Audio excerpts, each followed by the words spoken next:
एक दिन बादशाह अकबर अपने दरबार में बैठे हुए थे। दरबार के सभी मंत्री और बीरबल भी वहां मौजूद थे। बादशाह अकबर ने अचानक दरबारियों से एक सवाल पूछा, कौन सा फल सबसे मीठा होता है? सभी दरबारी अलग अलग फलों के नाम लेने लगे। किसी ने आम कहा, किसी ने अंगूर, तो किसी ने सेब। हर किसी का जवाब अलग था, लेकिन अकबर को कोई भी जवाब सही नहीं लगा। अंत में बादशाह ने बीरबल से पूछा, बीरबल, तुम्हारे हिसाब से कौन सा फल सबसे मीठा है? बीरबल मुस्कुराए और बोले, जहां पनाह, सबसे मीठा फल मेहनत का होता है। जो व्यक्ति मेहनत करता है उसे उसकी मेहनत का फल सबसे मीठा लगता है। बीरबल का यह उत्तर सुनकर अकबर बहुत प्रसन्न हुए और उन्होंने बीरबल की बुद्धिमानी की एक बार फिर से सराहना की। बीरबल की समझदारी और उनके जवाब से सभी दरबारी भी प्रभावित हुए। इस कहानी से हमें यह सीख मिलती है कि मेहनत का फल सबसे मीठा होता है और मेहनत से हमें जीवन में सच्ची सफलता प्राप्त होती है। ये कहानी अकबर और बीरबल की बुद्धिमानी और सरलता का एक और उदाहरण है। एक दिन बादशाह अकबर ने अपने दरबार में एक विचित्र सवाल पूछा, इस पूरे शहर में सबसे ईमानदार व्यक्ति कौन है? दरबारियों ने सोचा कि यह सवाल आसान नहीं है। हर कोई किसी न किसी का नाम सुझा रहा था, लेकिन बादशाह किसी जवाब से संतुष्ट नहीं थे। आखिरकार उन्होंने बीरबल से कहा, बीरबल, तुम बताओ, इस शहर में सबसे ईमानदार व्यक्ति कौन है? बीरबल कुछ देर चुप रहे, फिर बोले, जहांपनाह, मुझे एक दिन का समय दीजिए, मैं आपको ईमानदार व्यक्ति ढूंढ कर बताता हूं। अकबर ने सहमति दी। बीरबल शहर में निकले और हर गली मोहल्ले में यह घोषणा करवाई कि कल सुबह दरबार में सभी शहरवासियों को एक चम्मच भरकर आटा लाना होगा। जो आटा लेकर नहीं आएगा उसे कड़ी सजा दी जाएगी। अगले दिन शहर के लोग आटे के साथ दरबार में जमा हो गए। हर किसी के पास चम्मच भर आटा था, पर एक आदमी खाली हाथ आया। बीरबल ने उस आदमी को सामने बुलाया और बादशाह अकबर से कहा, जहांपनाह, यही इस शहर का सबसे ईमानदार व्यक्ति है। अकबर हैरान हो गए और पूछा, बीरबल, सिर्फ एक चम्मच आटा कम हो जाएगा तो किसी को फर्क नहीं पड़ेगा। पर फिर उसने खुद से पूछा, अगर मैं आटा नहीं लाया और कोई मुझे पकड़ेगा तो क्या मैं झूठ बोलूंगा? इस डर से नहीं कि उसे सजा मिलेगी, बल्कि इसलिए कि वह झूठ नहीं बोल सकता। वह खाली हाथ आया। बाकी सभी लोग इस डर से आटा लेकर आए कि कहीं सजा न मिले, लेकिन इस व्यक्ति ने अपनी ईमानदारी नहीं छोड़ी। बादशाह अकबर बीरबल की इस गहरी सोच और तर्क से बेहद खुश हुए। उन्होंने उस ईमानदार व्यक्ति को इनाम दिया और बीरबल की तारीफ की। इस कहानी से हमें यह सीखने को मिलता है कि सच्ची ईमानदारी वह होती है जो डर या मजबूरी से नहीं, बल्कि अपने मन से आती है। वीडियो पसंद आया तो डिस्क्रिप्शन में व्हाट्सएप ग्रुप की लिंक है, वह जुड़ सकते हैं। एक दिन बादशाह अकबर का मूड हल्का करने के लिए बीरबल ने एक दिलचस्प सुझाव दिया। उन्होंने कहा, जहां पनाह, क्यों ना हम इस शहर के सबसे बड़े 4 मूर्खों को ढूंढें। अकबर को यह सुझाव मजेदार लगा और उन्होंने बीरबल को आदेश दिया कि वह शहर के 4 सबसे बड़े मूर्खों को खोज कर लाएं।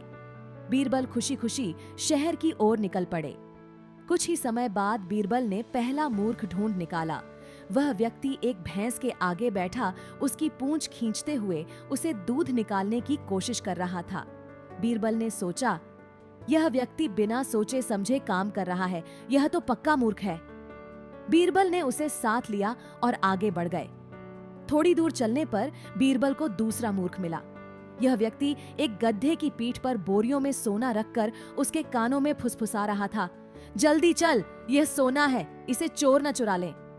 बीरबल को यह देखकर हंसी आई और उन्होंने सोचा, यह व्यक्ति भी मूर्ख है, क्योंकि गधे को क्या पता कि सोना क्या होता है। बीरबल ने उसे भी साथ लिया। फिर बीरबल को तीसरा मूर्ख मिला। वह व्यक्ति अपने सिर पर एक भारी मटका रखकर पानी भरने जा रहा था, जबकि पास ही एक खाली गाड़ी खड़ी थी। बीरबल ने सोचा, यह आदमी इतनी मेहनत कर रहा है जबकि गाड़ी का इस्तेमाल कर सकता था, यह भी मूर्ख है। बीरबल ने उसे भी अपने साथ लिया। अब बीरबल 3 मूर्खों के साथ दरबार में पहुंचे। अकबर ने कहा, बीरबल, तुमने सिर्फ 3 मूर्ख ढूंढे हैं, चौथा मूर्ख कहाँ है? बीरबल मुस्कुराए और बोले, जहां पनाह, चौथा मूर्ख मैं हूँ। जो इन 3 मूर्खों को ढूंढने निकला था और उन्हें यहाँ लेकर आया हूँ। यह सुनते ही दरबार में ठहाके लग गए और अकबर भी अपनी हंसी नहीं रोक पाए। बीरबल की चतुराई और हाजिर जवाबी ने सभी का दिल जीत लिया। इस कहानी से हमें यह सीख मिलती है कि कभी-कभी हंसने और खुद पर भी मजाक करने की क्षमता होनी चाहिए, क्योंकि हंसी ही जीवन की सबसे बड़ी दौलत होती है। सर्दियों के दिनों की बात है। बादशाह अकबर अपने बाग में टहल रहे थे, तभी उन्हें अचानक ठंड का एहसास हुआ और उन्होंने सोचा कि इतनी ठंड में लोग कैसे रहते होंगे। तभी उन्हें बीरबल का ख्याल आया। अकबर ने बीरबल को दरबार में बुलाया और कहा, बीरबल, क्या कोई व्यक्ति इतनी ठंड में सारी रात बिना आग के पानी में खड़ा रह सकता है? बीरबल ने तुरंत जवाब दिया, जहां अपना, हाँ, कोई भी ऐसा कर सकता है। अकबर को यह सुनकर आश्चर्य हुआ और उन्होंने कहा, अगर कोई ऐसा कर सके तो मैं उसे 1000 सोने की मुद्राएं दूंगा। बीरबल ने यह बात शहर में फैला दी। अगले ही दिन एक गरीब आदमी दरबार में आया और बोला, जहां अपना, मैं ये काम करने के लिए तैयार हूँ। अकबर ने उसकी परीक्षा लेने का फैसला किया। रात में उस आदमी को महल के पास एक तालाब में खड़ा किया गया। सर्दी इतनी कड़ाके की थी कि तालाब का पानी बर्फ जैसा ठंडा हो रहा था, लेकिन वह व्यक्ति हिम्मत नहीं हारा और पूरी रात पानी में खड़ा रहा। सुबह होने पर जब वह बाहर आया तो बादशाह ने उससे पूछा, तुमने यह कैसे सहन किया? वह आदमी बोला, जहां अपना, तालाब के पास महल में एक छोटी सी रोशनी जल रही थी।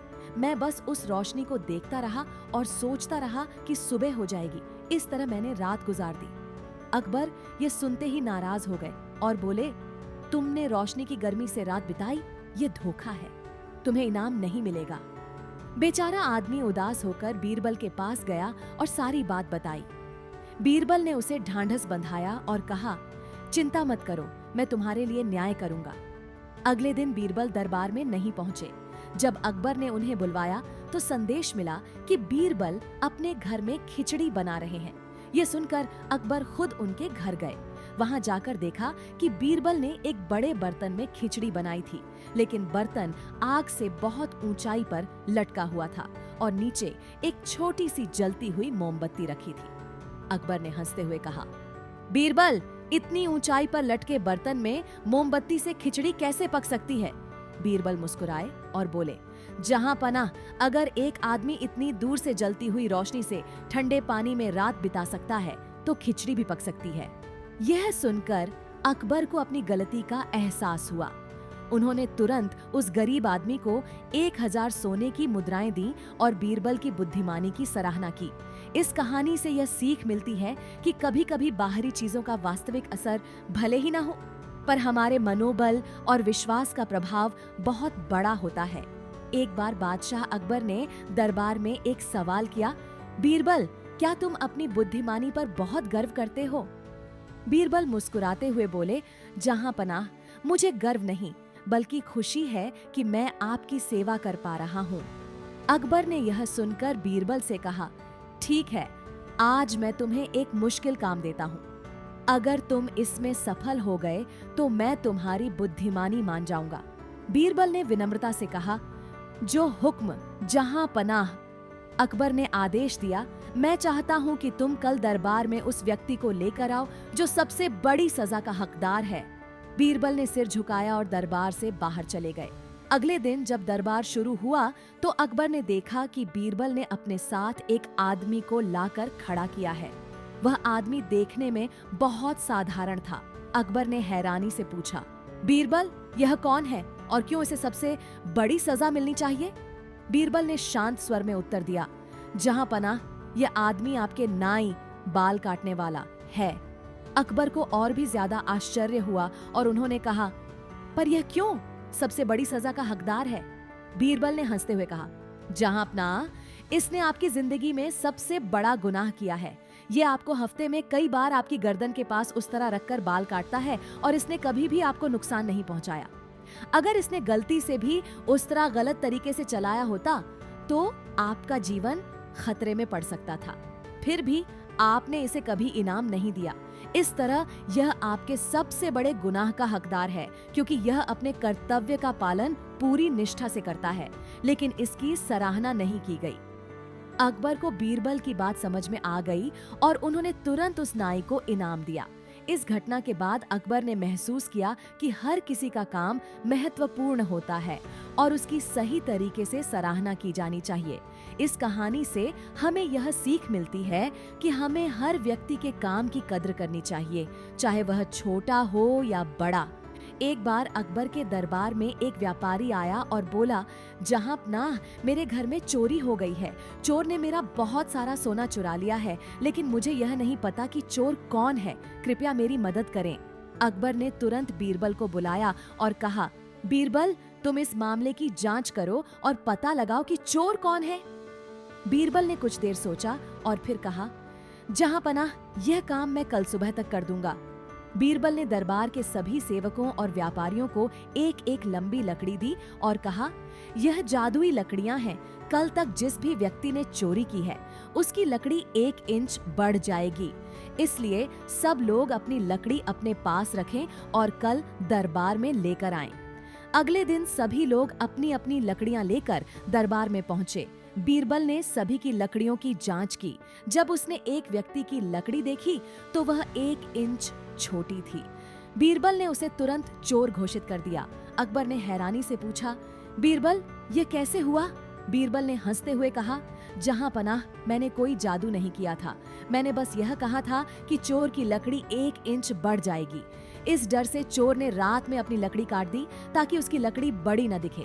इसीलिए उसकी लकड़ी बाकी लोगों की तुलना में छोटी हो गई और हम चोर को पकड़ पाए। अकबर ने बीरबल की बुद्धिमत्ता की प्रशंसा की और उस चोर को सजा दी।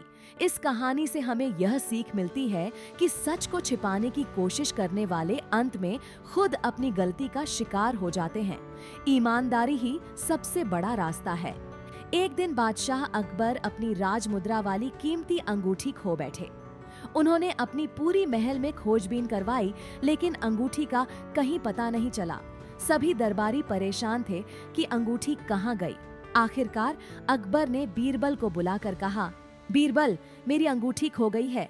तुम्हें किसी भी तरह से इसे ढूंढना होगा। बीरबल ने तुरंत मामले की जांच शुरू की। उसने पहले महल के सभी सेवकों और दरबारियों को बुलवाया, सबको एक लाइन में खड़ा किया और फिर अपनी चालाकी से बोला, जिसने भी बादशाह की अंगूठी चुराई है उसकी दाढ़ी में तिनका फंसा होगा। यह सुनते ही सभी लोग एक दूसरे की ओर देखने लगे, लेकिन उनमें से एक व्यक्ति अचानक अपनी दाढ़ी को छूने लगा। बीरबल ने तुरंत उसकी ओर इशारा करते हुए कहा, जहांपनाह, यही व्यक्ति चोर है। वह व्यक्ति घबरा गया और सच कबूल कर लिया कि उसने ही बादशाह की अंगूठी चुराई थी। उसने तुरंत अंगूठी निकालकर बादशाह को सौंप दी।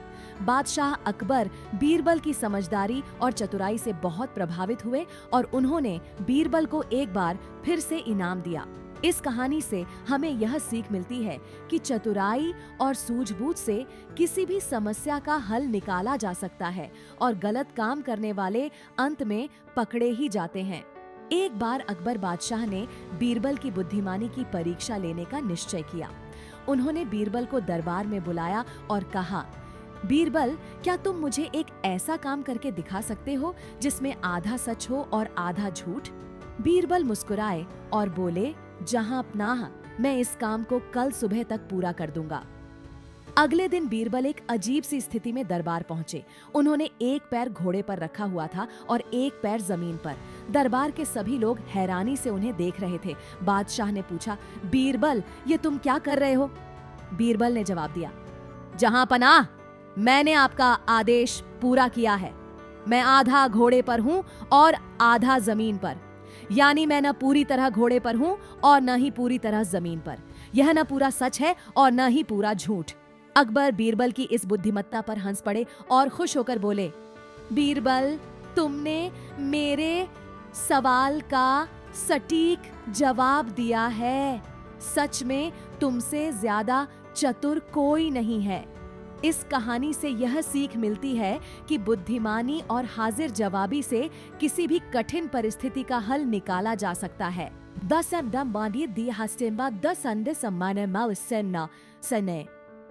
अकबर और बीरबल की कहानी। सबसे बड़ा मूर्ख कौन? एक दिन बादशाह अकबर अपने दरबार में बैठे थे जब उन्हें एक अजीब विचार आया। उन्होंने बीरबल से कहा, बीरबल, मुझे इस दरबार के सबसे बड़े मूर्ख को ढूंढ कर दिखाओ। बीरबल ने कुछ देर सोचा और कहा, जहां पनाह, इस काम के लिए मुझे थोड़ा समय चाहिए। अकबर ने अनुमति दी और बीरबल दरबार से बाहर चले गए। कुछ समय बाद बीरबल दरबार में लौटे और उन्होंने दरबार में खड़े एक व्यक्ति की ओर इशारा करते हुए कहा, जहां पनाह, यह व्यक्ति सबसे बड़ा मूर्ख है। अकबर ने हैरानी से पूछा, बीरबल, तुमने इसे मूर्ख क्यों कहा? बीरबल ने उत्तर दिया, जहां पनाह, यह व्यक्ति बिना किसी कारण के दूसरों का काम करता है और अपनी मेहनत और समय को बर्बाद करता है। उदाहरण के लिए, अगर कोई व्यक्ति इसे कहे कि वह जाकर नदी में पत्थर फेंक दे, तो यह व्यक्ति बिना सवाल किए ऐसा कर देगा। बादशाह ने उस व्यक्ति से पूछा, तुमने ऐसा क्यों किया? वह व्यक्ति बोला, जहां पनाह, मुझे लगा कि जो लोग मुझे काम करने को कह रहे हैं वे सही कह रहे होंगे, इसलिए मैंने कभी कोई सवाल नहीं पूछा। बीरबल ने मुस्कुराते हुए कहा, जहां पनाह, जो बिना सोचे समझे दूसरों के कहे पर चलता है और अपनी बुद्धि का इस्तेमाल नहीं करता, वही सबसे बड़ा मूर्ख है। अकबर बीरबल की बात से सहमत हुए और उस व्यक्ति को समझाया कि जीवन में खुद की सोच का इस्तेमाल करना कितना जरूरी है। इस कहानी से हमें यह सीख मिलती है कि हमें अपनी समझ और बुद्धि का इस्तेमाल करते हुए हर काम करना चाहिए, बिना सोचे समझे दूसरों के कहे पर नहीं चलना चाहिए। एक बार की बात है, मुगल बादशाह अकबर के दरबार में बीरबल की बुद्धिमानी के किस्से मशहूर थे। अकबर अक्सर बीरबल से मुश्किल सवाल पूछकर उसे परखते थे और बीरबल हमेशा चतुराई से उनका उत्तर दे देता था। एक दिन अकबर ने सोचा कि वह बीरबल को ऐसी समस्या देंगे जिससे उसे कठिनाई हो। इसीलिए उन्होंने बीरबल को बुलाया और कहा, बीरबल, मैंने तुम्हारी समझदारी के कई किस्से सुने हैं, लेकिन आज मैं तुम्हें एक नई चुनौती देना चाहता हूँ। तुम्हें दो बातें बतानी हैं, एक जो इस दुनिया की सबसे बड़ी सच्चाई हो और दूसरी जो इस दुनिया का सबसे बड़ा झूठ हो। तुम्हारे पास सोचने के लिए केवल एक दिन का समय है। बीरबल ने सिर झुकाकर कहा, जहां पनाह, मैं कल आपको इसका उत्तर दूंगा। बीरबल को घर लौटते समय रास्ते में सोचने लगा कि ऐसी कौन सी बात हो सकती है जो एक साथ सच भी हो और झूठ भी, लेकिन उसे कोई भी समाधान तुरंत नहीं सूझा। अगली सुबह बीरबल दरबार में पहुंचा। अकबर ने उसे देखते ही कहा, तो बीरबल, क्या तुमने मेरी चुनौती का उत्तर सोच लिया? बीरबल ने मुस्कुराते हुए कहा, जी हाँ, जहां पनाह। फिर उसने एक कागज पर कुछ लिखा और अकबर को दे दिया। अकबर ने कागज उठाया और पढ़ा, यह समय भी बीत जाएगा। अकबर ने कुछ देर कागज को देखा और फिर पूछा, बीरबल, यह कैसे सबसे बड़ी सच्चाई और सबसे बड़ा झूठ हो सकता है? बीरबल ने कहा, जहां पनाह, यह समय भी बीत जाएगा। जब हम कठिनाई में होते हैं तो यह बात हमें उम्मीद देती है कि दुहक का समय समाप्त हो जाएगा, इसलिए यह सबसे बड़ी सच्चाई है। लेकिन जब हम खुश होते हैं तो यह बात हमें याद दिलाती है कि खुशी भी स्थायी नहीं है, इसीलिए यह सबसे बड़ा झूठ लगता है। अकबर बीरबल की इस चतुराई भरी बात से बहुत प्रभावित हुए और उसकी बुद्धिमानी की सराहना की। उन्होंने बीरबल को पुरस्कार भी दिया और दरबार में सबको यह सिखाया कि जीवन में हर परिस्थिति बदलती रहती है, चाहे वह खुशी हो या दुख। इस तरह बीरबल ने एक बार फिर अपनी बुद्धिमानी से अकबर का दिल जीत लिया। एक बार की बात है, बादशाह अकबर अपने दरबार में बैठे हुए थे और दरबारियों से चर्चा कर रहे थे। अचानक उन्होंने बीरबल से कहा, बीरबल, क्या तुम मुझे यह बता सकते हो कि इस दुनिया में सबसे अनमोल चीज क्या है? बीरबल ने अकबर की बात सुनकर थोड़ा सोचा और फिर जवाब दिया, जहां पनाह, इस दुनिया में सबसे अनमोल चीज समय है। अकबर ने कहा, समय? तुम ऐसा क्यों कहते हो? हमें यह समझाओ। बीरबल मुस्कुराया और बोला, जहां पनाह, समय सबसे अनमोल इसलिए है क्योंकि इसे हम न खरीद सकते हैं, न संजो सकते हैं और न ही वापस पा सकते हैं। एक बार जो समय बीत जाता है उसे कोई भी लौटा कर नहीं ला सकता। धन, वैभव और सारी दौलत आप दोबारा कमा सकते हैं, लेकिन समय नहीं। यही कारण है कि यह दुनिया की सबसे अनमोल चीज है। अकबर को बीरबल का जवाब समझ में आया, लेकिन फिर भी उन्होंने सोचा कि बीरबल को और परखा जाए। उन्होंने बीरबल से कहा, अगर समय इतनी अनमोल चीज है तो तुम मुझे यह साबित करके दिखाओ। बीरबल ने विनम्रता से कहा, जहां पनाह, मैं यह तुरंत साबित कर सकता हूँ।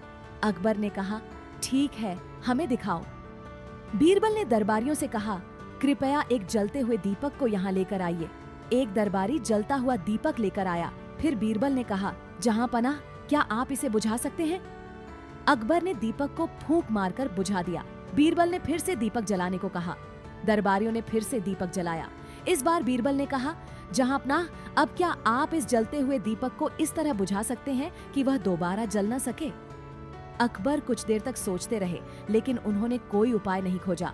तब बीरबल ने कहा, यह जलता हुआ दीपक समय की तरह है। जब एक बार यह बुझ जाता है तो इसे दोबारा उसी रूप में नहीं जलाया जा सकता। ठीक इसी प्रकार जो समय एक बार चला गया उसे हम दोबारा वैसे ही नहीं पा सकते। यही कारण है कि समय सबसे अनमोल चीज है। अकबर बीरबल की इस बात से बहुत प्रभावित हुए और उन्होंने कहा, बीरबल, तुमने सचमुच हमें यह सिखा दिया कि समय का महत्व क्या है। हम सबको समय की कद्र करनी चाहिए। उस दिन से अकबर और उनके दरबारी समय का सम्मान करने लगे और बीरबल की बुद्धिमानी के किस्से और भी मशहूर हो गए। एक बार की बात है, बादशाह अकबर अपने महल के बगीचे में टहल रहे थे। मौसम सुहावना था और चारों ओर हरियाली फैली हुई थी। अकबर का मूड भी अच्छा था, तो उन्होंने सोचा कि आज बीरबल की बुद्धिमानी को फिर से परखा जाए। उन्होंने बीरबल को बुलवाया और कहा, बीरबल, मैं चाहता हूँ कि तुम ऐसा काम करो जिससे न तो मेरा बगीचा छोटा हो और न ही बड़ा, पर इसमें कुछ बदलाव जरूर हो। क्या तुम यह कर सकते हो? बीरबल ने अकबर की बात सुनी और मुस्कुराते हुए कहा, जहां पनाह, यह बहुत आसान है, मैं इसे तुरंत कर सकता हूँ। अकबर को थोड़ा आश्चर्य हुआ कि ये काम कैसे हो सकता है, क्योंकि बगीचे को न तो बढ़ाना था और न घटाना, फिर भी बदलाव चाहिए था। लेकिन उन्होंने बीरबल पर भरोसा किया और कहा, ठीक है, तुम दिखाओ कि यह कैसे किया जाएगा। बीरबल ने बगीचे में जाकर वहां एक फावड़ा मंगवाया और एक छोटे से हिस्से की मिट्टी को हटाकर वहां फूलों का एक नया पौधा लगा दिया। इसके बाद वह अकबर के पास आए और बोले, जहां पनाह, मैंने आपकी आज्ञा का पालन कर दिया है। न तो बगीचा बड़ा हुआ है और न छोटा, लेकिन इसमें बदलाव जरूर आया है। अकबर ने बगीचे को देखा और सचमुच पाया कि बगीचा वैसा ही था, लेकिन नए फूल के पौधे ने उसमें सुंदरता और ताजगी जोड़ दी थी। अकबर बीरबल की इस चतुराई पर मुस्कुरा उठे और बोले, बीरबल, तुमने एक बार फिर साबित कर दिया कि तुम्हारी बुद्धिमानी अद्वितीय है। बीरबल ने नम्रता से कहा, जहां पनाह, इस दुनिया में छोटे छोटे बदलाव ही हमें नई दिशा और ताजगी देते हैं। हर बदलाव जरूरी नहीं कि बड़ा हो, लेकिन अगर वह सही जगह पर हो तो उसका असर गहरा होता। अकबर बीरबल की इस सीख से बहुत प्रभावित हुए और उन्होंने बीरबल की प्रशंसा की। उस दिन से अकबर ने यह समझ लिया कि बदलाव चाहे छोटा हो या बड़ा, अगर सही ढंग से किया जाए तो वह जीवन में नई ऊर्जा ला सकता है। अकबर मुगल साम्राज्य का एक प्रसिद्ध शासक था जो अपनी बुद्धि और विवेक के लिए जाना जाता था। उसके दरबार में एक मंत्री था, बीरबल, जिसकी बुद्धि और विनोदी प्रकृति अकबर को बहुत प्रभावित करती थी। बीरबल की बुद्धि अक्सर अकबर के लिए चुनौतीपूर्ण प्रश्न हल करने में मदद करती थी। एक बार अकबर ने बीरबल से एक प्रश्न पूछा, बीरबल, बताओ, क्या दुनिया में ऐसा कोई चीज है जो बिना खरीदे या बेचे मिल जाए? बीरबल ने थोड़ी देर सोचा और फिर मुस्कुराकर कहा, हाँ महाराज, ऐसी चीज है। वह है ज्ञान। ज्ञान को खरीद नहीं सकते, बेच नहीं सकते, लेकिन उसे प्राप्त किया जा सकता है। अकबर इस उत्तर से बहुत प्रभावित हुआ। वह समझ गया कि बीरबल ने एक महत्वपूर्ण सत्य को उजागर किया था। ज्ञान एक अनमोल वस्तु है जो किसी भी कीमत पर खरीद नहीं सकते। इसे प्राप्त करने के लिए हमें कड़ी मेहनत करनी होती है, पढ़ना होता है, सीखना होता है और अनुभव प्राप्त करना होता है। अकबर ने बीरबल की बुद्धि की प्रशंसा की और उसे पुरस्कार दिया। इस घटना ने बीरबल की ख्याति दूर दूर तक फैला दी। लोग उसकी बुद्धि और विनोदी प्रकृति की प्रशंसा करते थे।